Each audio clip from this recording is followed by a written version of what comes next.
Dr. JC here once again for Lecture 5, the final part, Part 4. In this final part, and I'm going to go ahead and apologize right up front because I'm going to be hitting salient events and almost treating it as a series of vignettes rather than a sort of running narrative. So it could be a little bit choppy. I'll apologize for that.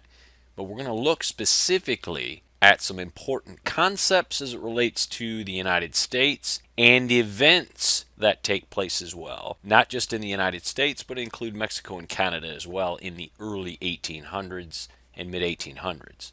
So let's start with this Monroe Doctrine I mentioned at the end of Part 3 last go round. The Monroe Doctrine, issued in 1823 during the presidency of James Monroe, would have been viewed by Europeans in some ways as this sort of cocky, who are these American upstarts type statement. By and large, the doctrine held, or at least told European powers, that, hi, if you cats decide to try to come in here and colonize anything anywhere in the entire Western Hemisphere, we Americans might view that as an act of war. Therefore, if you want to do anything in the Western Hemisphere, you need to come talk to us first. That's a hell of a statement for any country to make, least of all one that's about 40 years old. Think about that for a minute. You could have been born a British colonial subject in the late 1700s, watched your country fight this war of independency, watched them fight the British again in 1812, and by the time you get to the early 1820s, in the wake of this enormous growth that the United States is experiencing, they have this communications, transportation, and market revolution that takes place, American industrial might starting to show. But you have a president now, and more specifically a Secretary of State, really. It was John Quincy Adams that helped shape this policy. That you start to dictate to European countries, European powers, what they will and won't do. Not just kind of like next door to your own nation, but in an entire damn hemisphere. That's pretty cocky.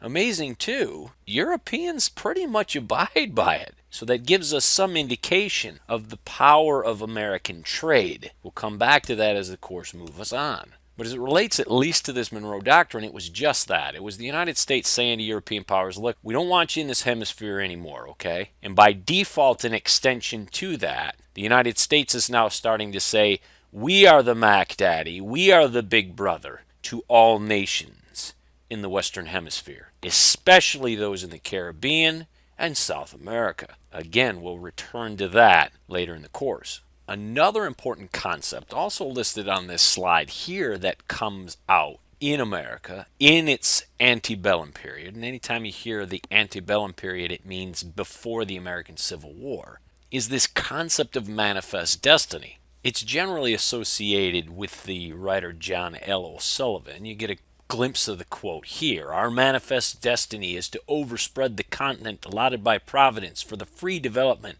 of our yearly multiplying millions. Providence, notice there is a capital P. We're not talking about a capital city in freaking Rhode Island. We're talking about God or nature's God.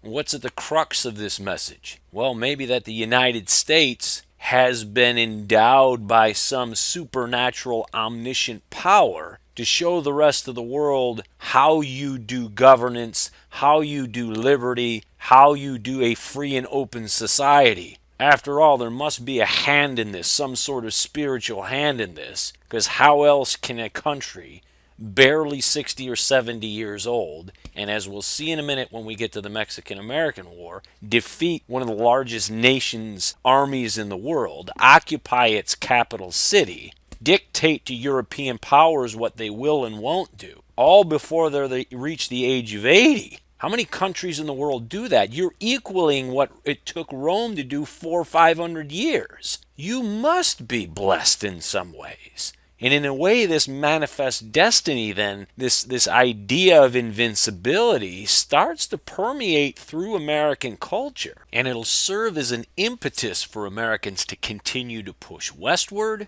not just from sea to shining sea and own the entire continent, become a continental power, but perhaps to continue to push west across the Pacific as well. And we'll see how that plays out when the empire of Japan begins to rise in weeks ahead. One of the first applications of manifest destiny took place in the 1840s. The United States went to war with Mexico, and in 3 years, utilizing combined operations, which we could look at as really sort of much more modern military planning and strategy, meaning the United States is going to use its Navy, it's going to use its Marines, it's going to use its Army. There's going to be a three-pronged attack down into Mexico itself, overland, and an amphibious assault. Naval actions out in the West Coast to take places like California. And in 3 years, the United States is going to defeat a very, very capable military, enter its capital city, and force that nation to go ahead and accept this Treaty of Guadalupe Hidalgo, which results in Mexican cessation, or the cessation of thousands and thousands of acres to the United States. Now, I mentioned it a minute ago. This is almost unheard of. Think about this. The United States is barely 70 years old. And in the history of nations, it's like a baby. And it's invading foreign powers and entering their and capturing their capital cities and forcing them to surrender thousands of acres. You can see how in some ways this would feed this manifest destiny message and beast. Crazy. Now, manifest destiny is going to take a little bit of a hiccup in a back seat here when the United States, North versus South, begins to point some middle fingers towards one another and this civil war breaks out, which we'll talk about briefly next. Now, anybody that's taken an early American course, or perhaps even one of my Civil War courses, you'll recognize that North and South had been culturally different from the get-go. Different labor systems, so on and so forth. But really in 1860, with the election of Abraham Lincoln here, this is when the Deep South finally recognizes that, you know what, we're not going to have this anymore. We're going to go ahead and strike out our own. We're going to set up our own confederacy. Eventually, there will be 11 different states that join this confederacy, and the North and the South will go on and fight for 4 years. And despite all the great effort, energy, leadership, action amongst the Southern populace, at the end of the day it becomes a mathematical equation. And when one section that you're fighting has 4 times the number of people you do, it becomes a mathematical equation. You just get worn down. And so by 1865, after 4 years of fighting, the South, the Confederacy, will then begin to surrender. Before turning next to Canada and concluding this lecture in Canada, I'd be remiss if I didn't point out on this slide the underlined statement I have at the bottom of the top text box. It says that Brigadier General Stan Waddy became the last Confederate general to surrender to the U.S. government. You could say, okay, so what? What if I were to say that Brigadier General Stan Waddy was a Cherokee, a member of one of those First Nations that's here? That an Indian fought with the South, as did most First Nations peoples. That an Indian resisted the federal government again. You can see where this is going, right? Manifest Destiny is going to say we need to move west, young man. And at every turn, every war, every step, every conflict, every movement west, the Redskins been in our way. He doesn't want to assimilate. Therefore, you can see where the narrative's being constructed. In native policy, American Indian policy is going to be predicated in some ways on native actions, to include those during the American Civil War. Most native people fought alongside the South. They did. That's problematic. And it's going to be equally problematic for them in the late 1800s as the United States continues to move west and settle lands out west. We'll see that play out in the future. Let's go next, though, north of America's borders into Canada, because there was actually some talk during the American Civil War that maybe the United States might do what? Just go ahead and march into Canada. If you've got hundreds of thousands of soldiers under arms, why not do what you tried to do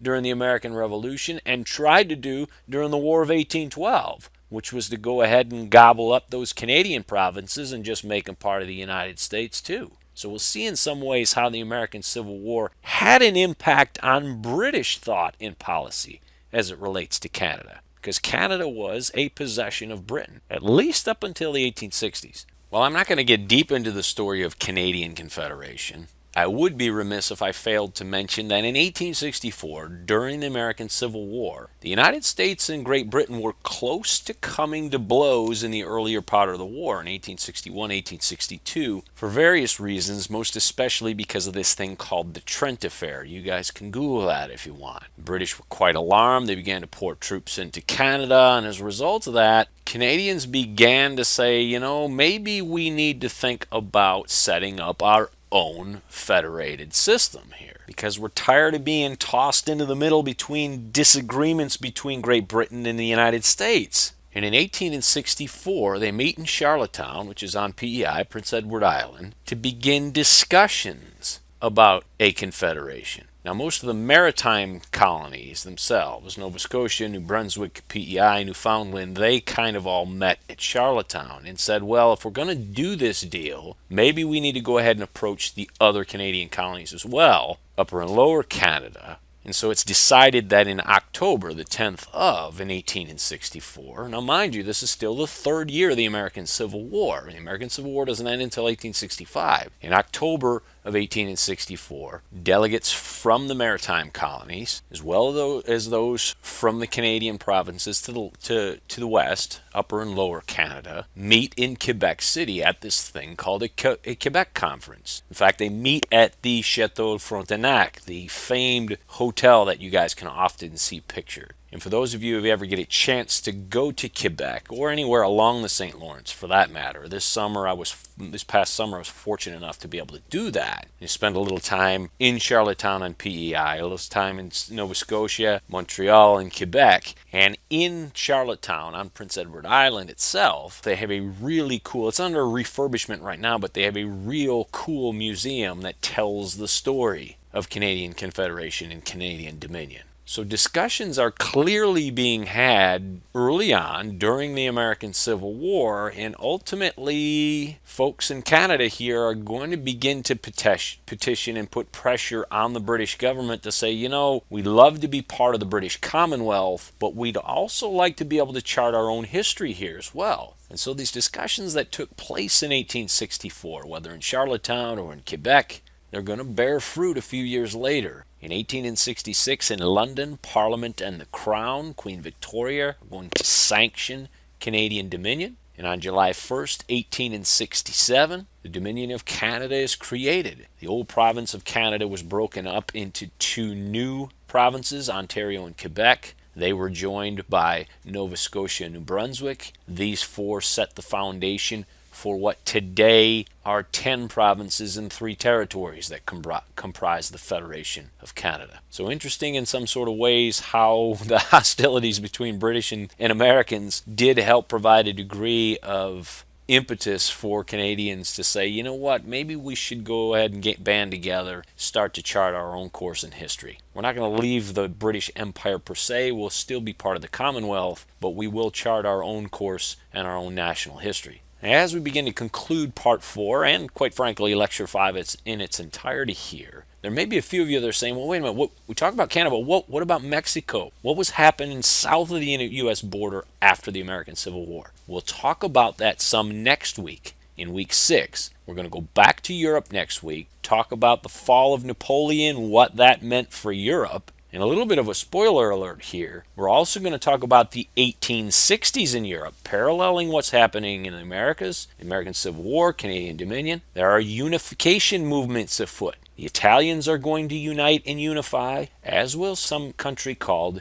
Germany. We'll go there next in Week 6. Dr. JC out here, Part 4, Lecture 5. See you next time, Week 6, back in Europe.